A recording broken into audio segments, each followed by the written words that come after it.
residents.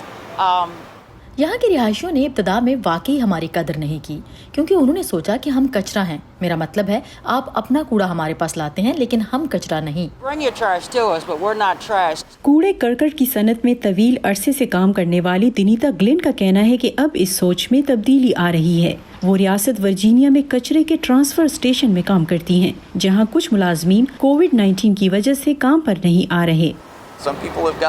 کچھ لوگ بیمار پڑ چکے ہیں اور ان کے خاندان اور گھر کے افراد بیمار پڑ چکے ہیں اور انہیں ان کی دیکھ بھال کی ضرورت ہے. امریکہ میں 4 لاکھ سے زیادہ افراد کچرا اٹھانے کی صنعت سے وابستہ ہیں اور کرونا وائرس کے سبب بندش کی وجہ سے گھریلو کوڑے کرکٹ میں 25% اضافے سے ان ملازمین کی پہلے سے کہیں زیادہ ضرورت ہے. اگر کچرا کچھ دن بھی گلی میں پڑا رہتا ہے تو اس سے صحت عامہ کا مسئلہ پیدا ہوتا ہے. کوڑے میں بیماری پیدا کرنے والے جراثیم ہوتے ہیں. بارش سے کوڑے میں مائع پیدا ہوتا ہے. وبائی امراض کے ماہرین کے مطابق یہ کوڑا نہیں جس کے باعث کوڑا اٹھانے والے عملے کو وائرس سے متاثر ہونے کا خطرہ زیادہ ہو. اصل میں یہ ان کا کمیونٹی سے رابطہ ہے جس کے باعث ان کے لیے خطرہ بڑھ گیا ہے.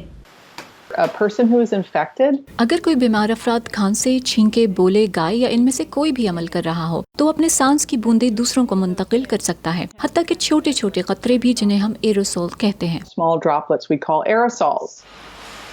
ملک بھر میں صفائی ستھرائی سے منسلک تمام کارکنوں کو حفاظتی لباس میسر نہیں.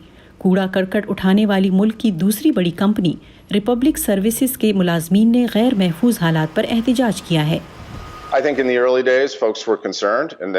ابتدائی دنوں میں لوگوں کو تشویش لاحق تھی. ہمیں واضح طور پر سماجی فاصلے اور حفاظتی ساز و سامان پر غور کرنا پڑا. ہم روزانہ کی بنیاد پر متعدد بار سینیٹائزنگ کر رہے ہیں. ریپبلک سروسز کمپنی کے کارکنوں کا کہنا ہے کہ اگرچہ چیزیں بہتر ہو رہی ہیں لیکن ملازمین کو اضافی چھٹیاں دینے کی پالیسی ابھی بھی ایک مسئلہ ہے. ہمیں بعد میں معلوم ہوا کہ ایسے کارکنان جنہیں قرنطینہ میں رہنے کو کہا گیا تھا ان کا ٹیسٹ نیگیٹو آیا تھا. انہیں زبردستی اپنی بیماری اور دیگر چھٹیاں استعمال کرنے پر مجبور کیا گیا. اس سے آپ کو بیمار ہونے کی ترغیب ملتی ہے.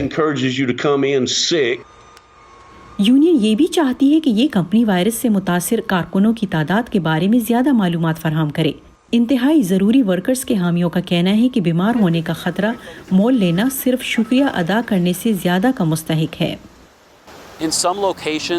کچھ مقامات پر مالکان مزدوروں کو 1 گھنٹے کی بنیاد پر اضافی رقم کی ادائیگی کر رہے ہیں، تاہم ایسا پوری صنعت میں نہیں ہو رہا.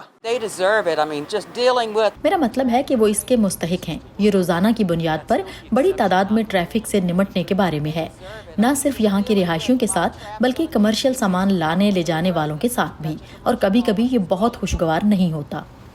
خوشگوار ہے یا نہیں، دنیتا گلن نے خدمت کے جذبے اور اپنے حصے مزاح کو برقرار رکھا ہوا ہے.